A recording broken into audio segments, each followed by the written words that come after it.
News 14 सच के साथ।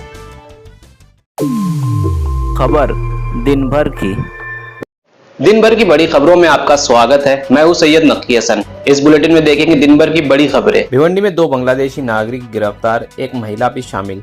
थाने crime branch की कार्रवाई में भिवंडी से 2 बांग्लादेशी नागरिक पकड़े गए, जिसमें एक महिला शामिल है। दोनों के पास वैध दस्तावेज नहीं थे और वे अवैध रूप से भारत में रह रहे थे। पुलिस ने हनुमान टेकरी और कालेर क्षेत्र से उन्हें गिरफ्तार किया है। विदेशी नागरिक अधिनियम के तहत केस दर्ज कर आगे की जांच जारी है। छत्रपति संभाजी महाराज जयंती पर मनपा ने दी श्रद्धांजलि। छत्रपति संभाजी महाराज की जयंती पर 14 मई को भिवंडी निजामपुर शहर महानगर पालिका मुख्यालय में श्रद्धांजलि कार्यक्रम आयोजित किया गया। आयुक्त अनमोल सागर के निर्देश पर हुए इस आयोजन में अतिरिक्त आयुक्त देवीदास पवार ने प्रतिमा पर पुष्प अर्पित किए। उन्होंने संभाजी महाराज को पराक्रमी योद्धा, कुशल प्रशासक और विद्वान लेखक के रूप में याद किया। ऑफिस की दीवार तोड़कर 30,000 की चोरी।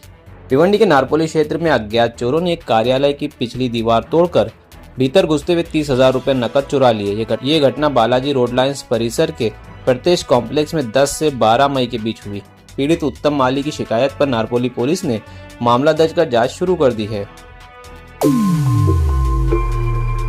नारपोली में जुए के अड्डे पर छापा, एक आरोपी गिरफ्तार। भिवंडी के नारपोली क्षेत्र में पुलिस ने 13 मई की रात एक फैक्ट्री के पास कल्याण मटका जुए के अड्डे पर छापा मारकर आरोपी को गिरफ्तार किया है।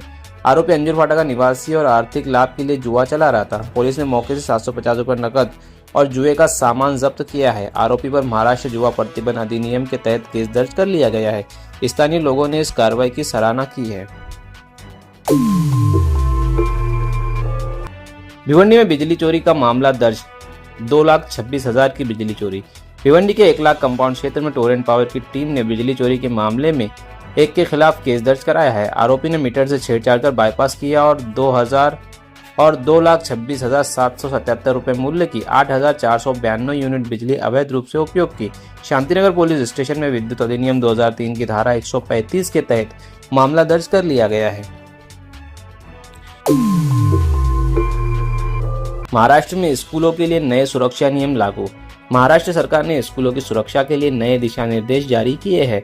अब स्कूलों में 1 महीने का डेटा बैकअप रखने वाले सीसीटीवी कैमरे, कर्मचारियों की पृष्ठभूमि जांच, स्कूल वाहन चालकों का शराब परीक्षण और छात्रों के खिलाफ अपराध की सूचना पुलिस को देना अनिवार्य होगा। साथ ही मानसिक दबाव झेल रहे छात्रों को काउंसलिंग और छोटे बच्चों को गुड टच बैड टच की शिक्षा देना भी अनिवार्य किया गया है। छत्तीसगढ़ तेलंगाना सीमा पर 31 नक्सलवादी ढेर। पीएम मोदी बोले, नक्सलवाद पर हमारा अभियान सही दिशा में। अमित शाह ने सोशल मीडिया पर लिखा था कि नक्सल फ्री भारत के संकल्प में एक ऐतिहासिक सफलता प्राप्त करते हुए सुरक्षा बलों ने नक्सलवाद के विरुद्ध अब तक के सबसे बड़े ऑपरेशन में छत्तीसगढ़ तेलंगाना सीमा के कुरुगुटुल पहाड़ पर 31 कुख्यात नक्सलियों को मार गिराया। कतर अमेरिका के बीच रक्षा और व्यापार समझौते संबंधों में नया आयाम। कतर के अमीर शेख तमीम बिन हमद अल थानी ने कहा कि कतर और अमेरिका ने अपने संबंधों को एक नए स्तर पर पहुंचा दिया है। ये बयान अमेरिकी राष्ट्रपति डोनाल्ड ट्रंप की पहली कतर यात्रा के दौरान दोनों देशों के बीच रक्षा और व्यापार संबंधों को मजबूत करने वाले समझौते पर हस्ताक्षर के बाद आया है। वीडियो को लाइक करें, कमेंट करें, शेयर करें। न्यूज़ 14 यूट्यूब चैनल को सब्सक्राइब जरूर करें। Thank you.